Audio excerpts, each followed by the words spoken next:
반갑습니다. 네, 오늘은 골로새서 두 번째 시간입니다. 골로새서 지난주에 1장 1절에서 8절까지 살펴보았고, 오늘은 9절부터 20절까지만 살펴보도록 하겠습니다.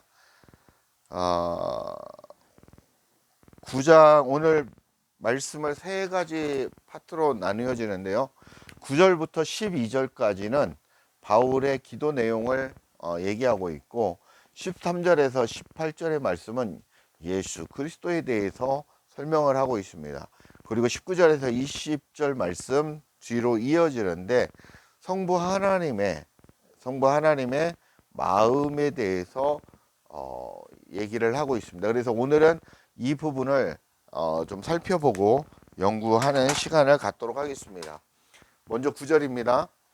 이로써 우리도 듣던 날로부터 너희를 위하여 기도하기를 그치지 아니하고 구하노니 너희로 하여금 모든 신령한 지혜와 총명에 하나님의 뜻을 아는 것으로 채우게 하시고 라고 말씀하고 있습니다.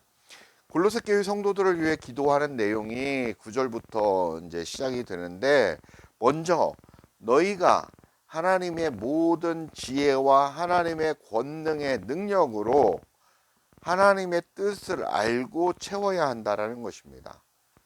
신령한 지혜와 총명은 신령한 지혜와 총명은 무엇입니까? 무엇이라고 말씀할 수 있습니까? 바로 성령 하나님이 주시는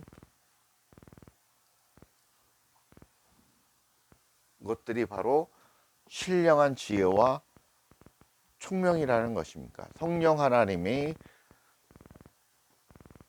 하나님으로부터 나오는 것, 주시는 것, 그것이 바로 하나님의 성령 하나님으로부터 나온다라고 말씀하고 있습니다. 그것은 바로 무엇이냐? 성령 하나님이 신령한 지혜와 총명을 주셔서 무엇을 깨닫게 하느냐? 바로 하나님의 뜻과 하나님의 마음이라는 것입니다. 마음을 알게 하신다라는 것입니다. 그분의 마음을 깨닫고 이 하나님의 마음, 하나님의 뜻을 어떻게 한다는 겁니까? 깨닫고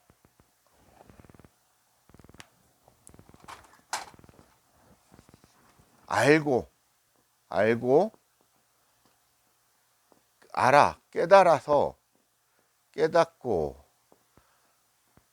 간직한다라는 것입니다. 간직. 어디에 간직한다? 여러분의 마음 땅에 그 하나님의 마음, 하나님의 뜻을 간직한다라는 것입니다. 그렇게 되기를 바란다라는 것이죠. 10절입니다. 주께 합당히 행하여 범사에 기쁘시게 하고 모든 선한 일에 열매를 맺게 하시며 하나님 아는 것에 자라게 하시고, 하나님의 뜻과 마음에 맞는 행함을 해야 된다라는 것입니다.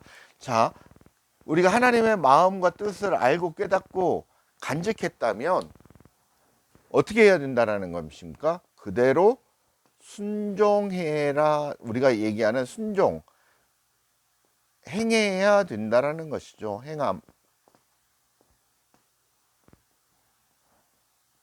알고 하나님의 마음과 뜻을 알고 깨닫고 간직했다면, 그런 상태가 되었다면, 그리고 나서는 순종해야 된다, 행해야 된다라는 것입니다.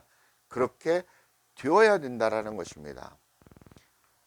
그것은 하나님을 기쁘시게 하고, 이렇게 하는 삶을 알고 듣고 깨닫고 하는 그 삶은, 그리고 그렇게 되어졌다면 순종하는 삶은 누구를 기쁘시게 한다는 것입니까? 하나님을 기쁘시게 한다는 것입니다. 그리고 모든 선한 일에 열매를 맺는 일이라는 것입니다. 하나님을 알아 자라가는 것은 바로 여러분과 제가 해야 할 일이라는 것입니다. 성경은 오늘 이것을 여러분과 저에게 말씀하고 계신 것입니다. 그것이 무엇입니까? 바로 그리스도를 알아가는 것이라는 것입니다. 이 신령한 지혜와 총명을 성령 하나님께서 주셔서 우리가 하나님의 뜻과 하나님의 마음을 알고 깨닫고 간직하는 것인데, 그리고 나서 순종하는 것인데, 이는 종국은 무엇입니까?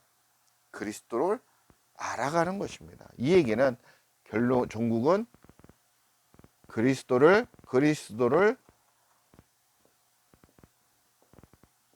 알아가는 것이다 라고 말씀할 수 있습니다. 그래서 바울의 기도는 이렇게 그리스도를 알아가라는 것입니다.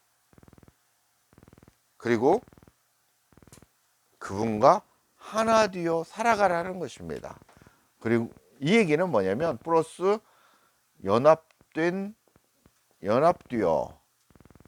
하나 되어라는 얘기입니다. 살아가라는 것입니다. 살아감을 얘기하고 있습니다. 11절입니다.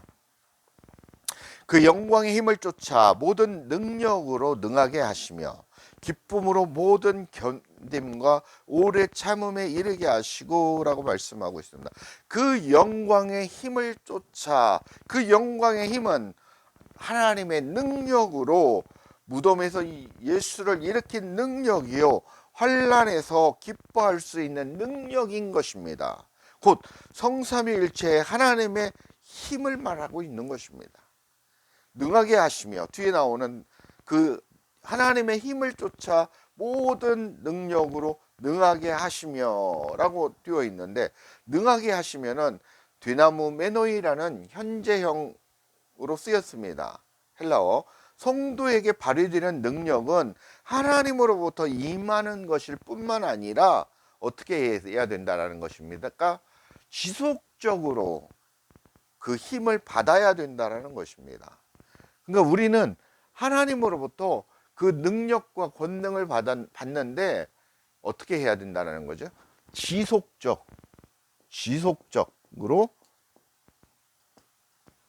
힘을 공급받아야 된다는 것입니다. 이해가시죠? 예.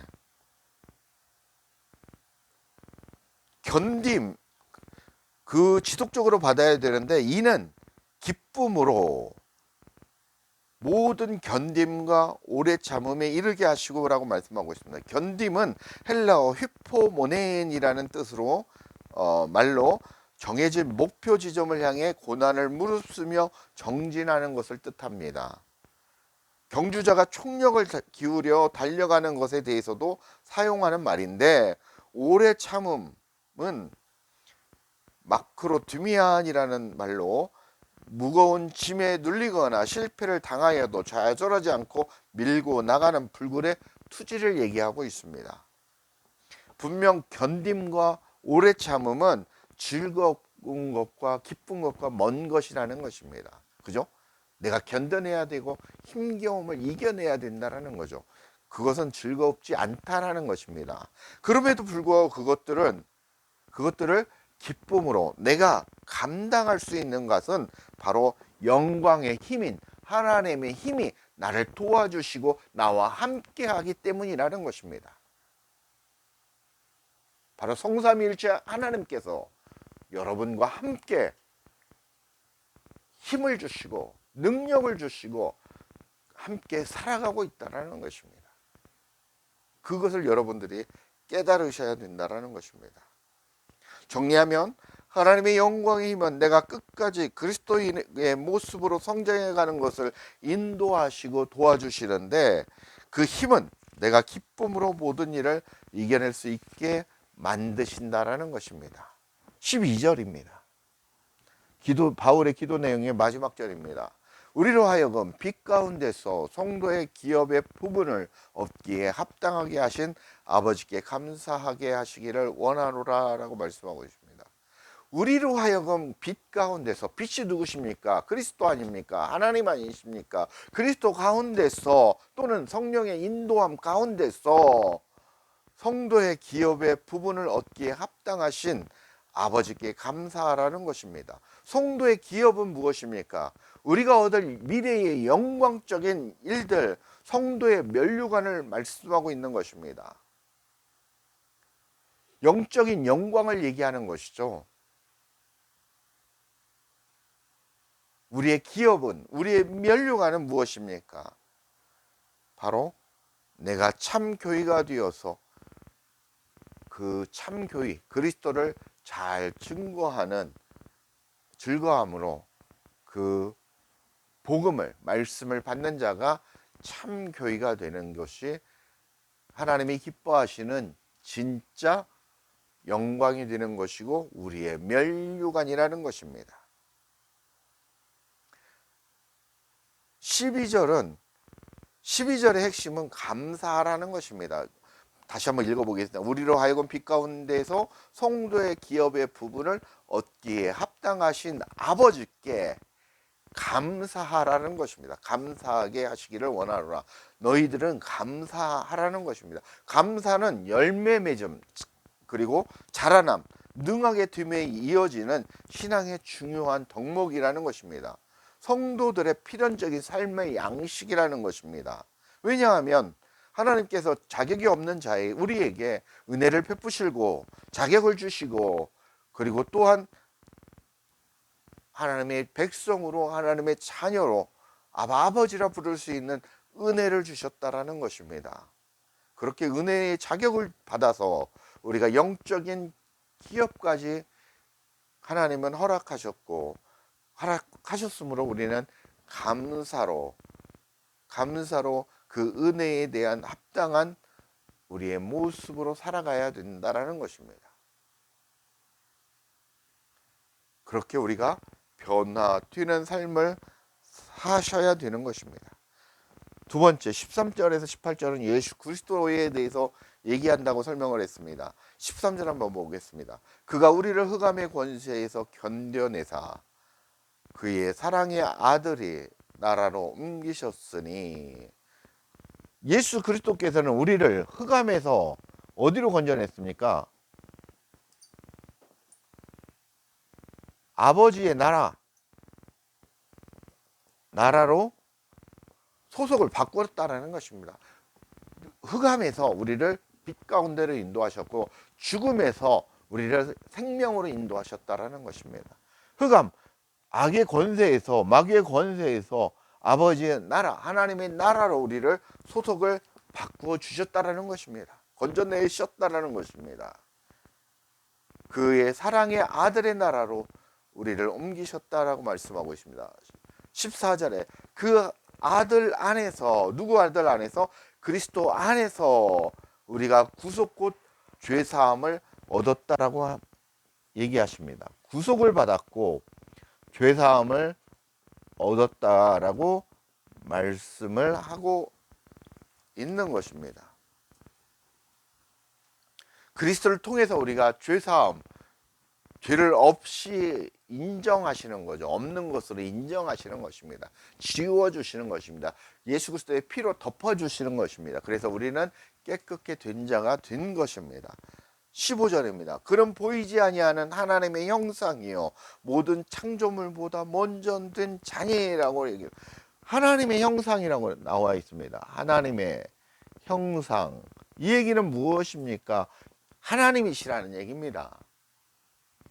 그리고 모든 만물 태초보다도 먼저 창조된 자라고 말씀하고 있습니다. 창조된 자라고 표현을 하고 있는데 창조물의 원천이다라고 생각을 하시면 됩니다. 예수 그리스도는 창조물이 아니십니다. 예수님은 물론 인간의 몸을 타고 태어났지만 창조물이 아니시라는 것입니다.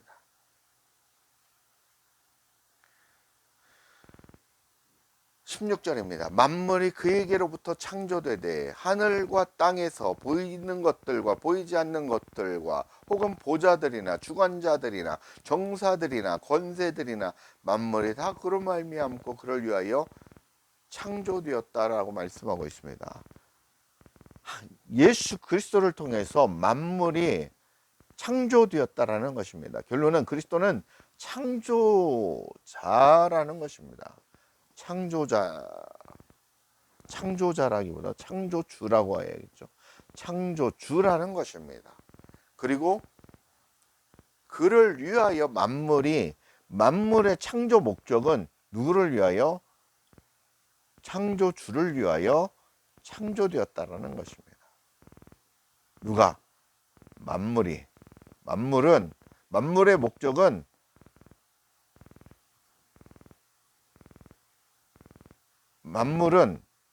창조주를 위해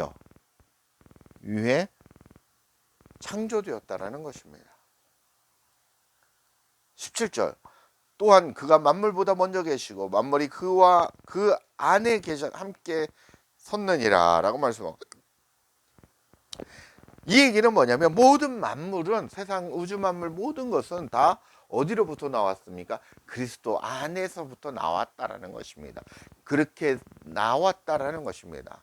그러면 우리가 세상을 끝나는 날은 그리스도 안으로 들어가야 된다라는 것이죠.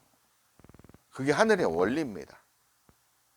17절 또한 그가 만물보다 먼저 계시고 만물이 그와 안에 함께 계셨나. 18절 그는 몸인 교회의 머리라라고 얘기했습니다. 중요한 얘기죠.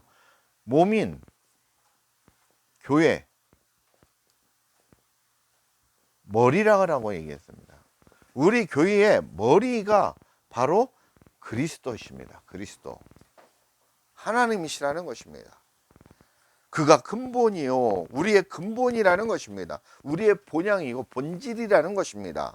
죽은 자를 가운데서 먼저 나신 자신, 첫 부활로 우리의 생명을, 우리가 부활의 길로 갈 수 있는 길을 열어놓으신 분이라는 것입니다. 이는 친히 만물의 으뜸이 되려 하십니다 라고 얘기하고 있습니다. 이 얘기는 우리의 근본이시고 만물을 구속하시고 심판하는 분이시라는 것입니다. 그래서 성경은 예수 그리스도는 알파요 오메가라고 표현하고 있습니다. 그렇듯이 예수 그리스도는 우리의 본향이시고 본질이시고 우리의 머리시다라고 고백하고 있는 것입니다. 그런 예수 그리스도가 너를 친히 창조하였고 너를 불러내어 지명해서 너와 함께 살고 있고, 그리고 성령 하나님께서 너를 인도하고 계시고 가르치시고 계신다라는 것입니다. 그 얘기를 바울은 하고 있는 것입니다. 19절 20절입니다. 이 내용은 성부 하나님의 마음이라고 제가 정리를 했는데 한번 보겠습니다. 아버지께서는 모든 충만으로 예수 안에 거하게 하시고 라고 말씀하고 있습니다. 하나님께서는 예수 그리스도 안에 충만함으로 거하신다는 것입니다. 이 얘기는 예수님 안에 성부 하나님이 충만함으로 계신다는 것입니다. 예수 그리스도 안에는 누가 있다는 것입니까? 성부 하나님이 계시다는 것입니다. 빛의 충만함으로. 20절입니다. 그의 십자가의 피로, 예수 그리스도의 피로 화평을 이루사 만물 곧 땅에 있는 것들이나 하늘에 있는 것들을 그로 말미암아 자기와 화목해 두기를 기뻐하십니다 라고 말씀하고 있습니다. 예수님의 십자가 피로 하늘과 땅이 화평을 이루어 우주 만물이 그리스도를 통하여 하나님과 화목해 되는 것을 기뻐하신다라는 것입니다. 이 말씀은 예수 그리스도와 연합되어, 우리가 그리스도와 연합되어야만이 누구한테 갈 수 있다라는 것입니까? 성부 하나님께 갈 수 있다라는 것입니다. 우리는 그리스도와 하나 되어 하나님을 만날 수 있다라는 것입니다. 우리는 그렇게 그분과 화목하게 되어 살아가는 것입니다. 성부 하나님은 그리스도와 연합하는 삶이, 하나님과 연합하는 삶임을 강조하고 있는 것이고, 하나님이 그리스도를 이 땅에 보내신 이유를 명확하게 설명하고 있는 것입니다. 왜요? 나는 너와 함께 살고 싶다. 내가 너와 함께 교제하며 동거동락하고 싶다라는 것입니다. 근데 그걸 이룰 수 없으니 누구를 보내주셨습니까? 본인의 아들이신 독생자 예수 그리스도를 우리에게 보내주셔서 그분을 통하여 그분과 하나됨으로 말미암아 하나님과 함께할 수 있는 특권과 능력을 주셨다라는 것입니다. 하나님의 절대적인 사랑, 그 은혜라는 것입니다. 하나님이 그리스도를 이 땅에 보내신 이유, 그것은 바로 우리 각자 마음 안에서 예수 그리스도와 연합하여 십자가에 죽고 십자가에서 우리가 그리스도와 함께 부활함으로 우리가 성부 하나님과 함께 동행하는 삶을 살 수 있다고 성경은 얘기하고 있는 것입니다. 그렇게 우리 주님은 같이 살자고 계속해서 우리에게 많은 선지자들을 통하여, 많은 예언자들을 통하여, 저같이 어리석은 대언자를 통하여 이렇게 말씀을 선포하고 있는 것입니다. 그렇게 우리 주님과 함께 동행하시는 삶을 살아가시는 귀한 우리 성도님들 되시길 주 예수 그리스도의 이름으로 축복하고 축원합니다. 감사합니다.